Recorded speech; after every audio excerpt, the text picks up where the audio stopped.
அவர்களுக்கு வணக்கம். லேபர் பேட இயக்குனர் சத்யவதி. சட்டம் என் கையில்.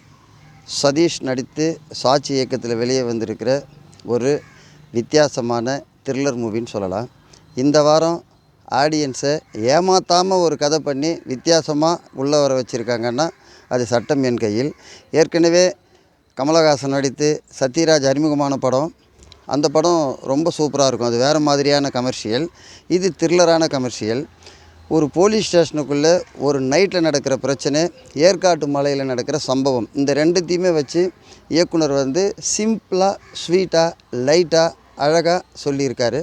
நீங்கள் ஒரு நல்ல சினிமா, இந்த மாதிரி ஒரு த்ரில்லர் சினிமா பார்க்கணுன்னு இருக்கிறவங்க, எதையுமே எதிர்பார்க்காம ஒரு வித்தியாசமான படம் பார்க்கணுன்னு நினைக்கிறவங்க, ஒரு புது இயக்குனர்கள், புது கம்பெனிகள் அந்த மாதிரியான படங்களை பார்க்கணுன்னு விருப்பம் இருக்கிறவங்க தேட்டருக்கு போயிட்டு நீங்கள் உட்காந்திங்கன்னா இந்த படம் உங்களை பெருசாக இம்ப்ரெஸ் பண்ணலைன்னாலும் ஒரு நல்ல படமாக பார்த்த ஒரு ஃபீலை உங்களுக்கு கொடுக்கும்.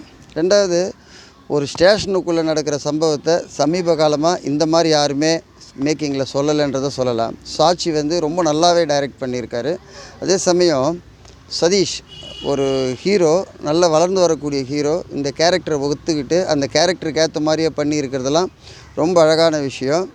ராமதாஸ், பாவா இவங்க எல்லாமே போலீஸ் ஸ்டேஷனில் ரைட்டராக, கான்ஸ்டபிளாக பண்ணியிருப்பாங்க. அவங்களுடைய எல்லாருடைய போர்ஷனுமே ரொம்ப எக்ஸ்ட்ராடினரியாக இருக்கும். ரெண்டாவது, இந்த படத்தோட மேக்கிங் வே ஆஃப் த ஒளிப்பதிவு அது ரொம்ப ஜெனுவனாக இருக்கும்.